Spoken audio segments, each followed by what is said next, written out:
네, 여러분, 도쿄뮤직입니다.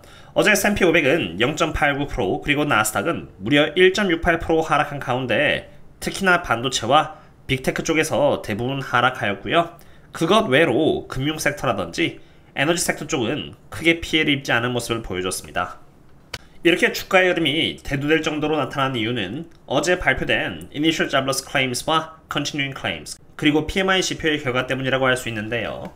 Initial Jobless Claims는 컨센에 부합하는 수치를 보여주었고 Continuing Claims는 다시 한 번 더 컨센 대비해서 낮은 모습을 보여줌으로써 노동시장이 여전히 나쁘지 않음을 보여주었고요. 그와 동시에 PMI 측에 있어서 Manufacturing PMI는 컨센 대비해서 낮게 나왔으나 서비스와 컴포짓 PMI는 컨센 대비 높은 수치를 보여주면서 경기 침체에 대한 리스크를 조금이나마 덜어준 데이터였다고 봅니다.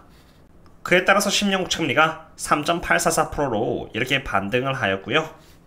달러 또한 이렇게 반등을 했으며 유가 또한 이렇게 쌍바닥을 갱신함과 동시에 거시경제 지표가 잘 나오면서 반등하는 모습을 보여주었습니다. 하지만 그럼에도 불구하고 나스닥과 S&P 500은 제법 조정을 받는 모습을 보여줬는데 9월 18일 금리 인하율은 무려 126%로 완전 확실시 되었고요. 이러한 흐름이 이어지면서 12월 18일까지는 무려 4회의 금리 인하 전망이 잡혔는데 이미 나스닥의 경우는 금리 인하를 전부 다 선반영해 놓은 상태로 금리 인하의 전망이 확실시됨에 따라서 과하게 선반영된 부분을 시장이 토해내기 시작했다는 것이 저의 개인적인 생각입니다. 그리고 여전히 보수적으로 시장을 바라봐야 하는 때라고 판단이 되는데요. 우선 S&P 500의 차트를 먼저 보시면은 어제의 하락과 함께 여기 이렇게 upward sloping 패턴이 깨져 버렸고요. 그에 따라서 이제 다시 여기 5483의 갭까지 채우러 내려갈 수 있게 되었습니다. 어제 이러한 장대 음봉은 특히나 여기 이렇게 제가 표시해둔 bearish engulfing 패턴으로 지난번의 상승을 먹어치우는 단기적인 트렌드 전환으로 이어질 수 있는 캔들인데요. 보시면은 bearish engulfing 패턴이 있었던 게 이번뿐만이 아니라 과거에 이럴 때도 있었는데 이러한 가운데 주가가 안에서 조금 이렇게 반등하는 모습을 보이기도 이렇게 했지만 bearish engulfing 패턴의 폭을 깨부수고 나오지 않는 이상은 결국 이렇게 큰 폭으로 하락을 했음을 볼 수 있습니다. 그렇기 때문에 이렇게 bearish engulfing 패턴이 나온 다음에 며칠 동안 조금 반등을 한 듯한 모습을 보여도 여기 이 폭을 완전히 깨부수는 장대 양봉이 나오지 않는 이상은 하방면을 받을 수 있는 가능성이 있다는 것을 알아두시면 좋을 것 같고요. 어제 제법 하락을 한 엔비디아 또한 함께 보고자 합니다. 엔비디아의 경우는 이제 실적이 다음 주에 있기 때문에 벌써 조정을 줄 것이라고 생각하지는 않았던 기업인데요. 결국 130달러에 잡혀있는 이렇게 수많은 콜옵션의 벽을 넘지 못하고 조정을 한 차례 받은 상태입니다. 먼저 엔비디아의 차트를 보시면은 피보나치 리트레이스먼트 관점에서 정확히 78.6%의 위치에서 저항선으로서 역할을 하면서 엔비디아가 하락을 하였고요. S&P 500과 마찬가지로 동일한 bearish engulfing 패턴에 따라서 하락을 했기 때문에 엔비디아의 실적을 앞두고 여기 이 패턴 안에서 주가가 움직임을 보여주다가 실적에 따라서 방향이 잡힐 수도 있다고 보는데 일단 기술적 관점에서 엔비디아는 78.6%의 위치와 콜옵션 130달러 그리고 bearish engulfing 패턴에 따라서 하락을 한 상태이기 때문에 좋은 상태라고 볼 수는 없는 것입니다. 거기다가 추가로 엔비디아의 실적 전망 또한 그렇게 좋은 편은 아닙니다. 실제로 어떻게 될지는 모르겠지만 엔비디아가 위치해 있는 타 반도체 기업들의 실적이 그렇게 좋은 편은 아니었기 때문인데요. 엔비디아는 지금 고평가를 받고 있었기 때문에 실적과 가이던스 측면에서 서프라이즈를 보여줘야만 합니다. 그러나 62개 기업 중에서 53개 테크 기업들이 보여준 매출액 서프라이즈의 경우는 고작 0.8%어치밖에 컨센 대비 서프라이즈를 보여주지 못했고요.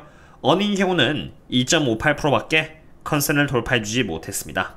S&P 500의 기업들의 평균 매출액 서프라이즈가 0.75%이고 평균 어닝 서프라이즈가 5.15%라는 것을 감안한다면 이번에 테크 기업들의 서프라이즈 폭은 평균보다 못했으며 다른 섹터들보다도 못하며 이렇게 지난 분기 대비해서 약한 모습을 보여주고 있는 것입니다.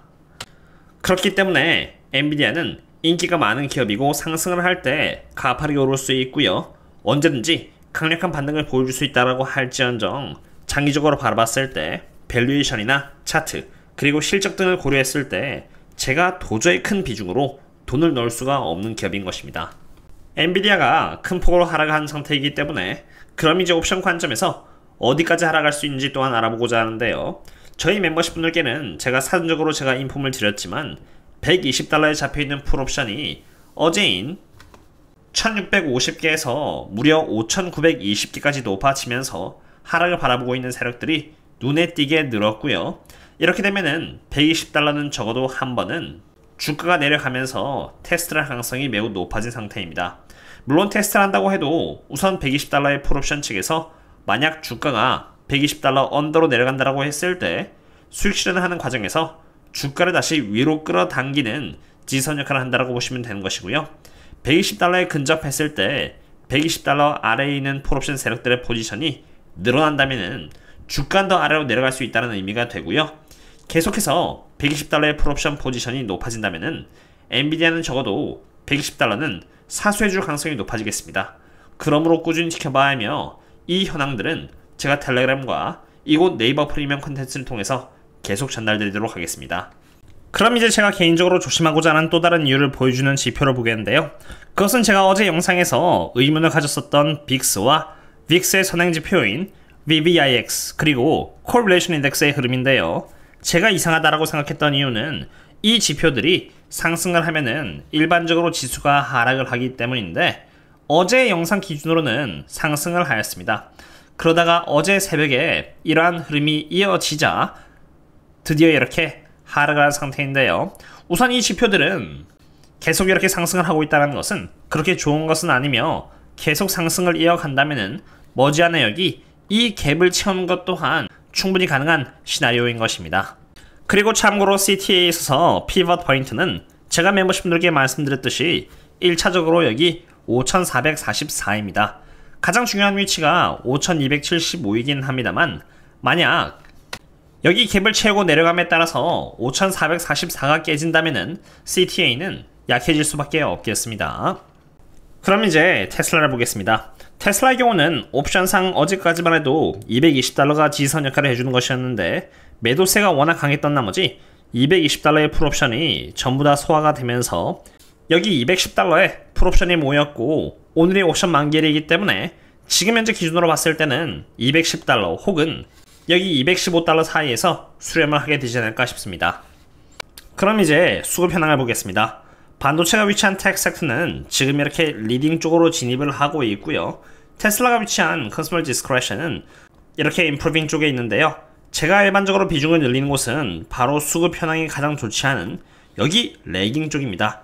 수급 현황이 가장 좋지 않은 만큼 주가가 많이 하락해 있으며 한때 여기 이 위치에 테슬라가 있었을 때 그때 당시 주가가 200달러대였다는 것을 제가 기억하고 있습니다. 그런 것처럼 만약 비중을 늘린다면은 가장 안전마진이 높을 때인 이미 주가가 하락한 여기 레깅 구간이지 여기 임프루빙이나 리딩의 구간이 아닌 것입니다. 이 구간에 비중을 늘린다면은 그대로 리스크에 노출되는 것이며 그것에 대한 책임은 온전히 자신에게 있는 것입니다. 오늘은 거시경제와 테슬라 그리고 엔비디아에 대해서 종합적으로 알아봤는데요. 우선 S&P 500의 추세는 어제의 하락에 따라서 이렇게 추세를 이탈한 상태입니다. 만약 주가가 빠르게 장대 양봉을 만들어서 이러한 패턴의 흐름을 무너뜨린다면은 다시 상승 추세는 이어질 수 있겠지만 bearish engulfing 패턴을 능가할 정도로의 흐름이 나오지 않는다면은 꾸준히 보수적으로 봐야 한다고 봅니다. 지난번 사례 때도 여기 이렇게 약 1.23% 정도의 장대 음봉이 나왔고요. 그 다음 날에는 1.11% 정도 반등을 하였는데 결국 이러한 범위를 벗어나지 못하자 bearish engulfing 패턴의 흐름에 따라서 이렇게 하락하는 모습을 보여주었습니다. 그러므로 저라면 방심하지 않고 꾸준히 보수적인 자세를 취할 것 같습니다. 오늘의 분석은 여기까지 하겠고요. 그럼 다음에 또 만나요. See you later.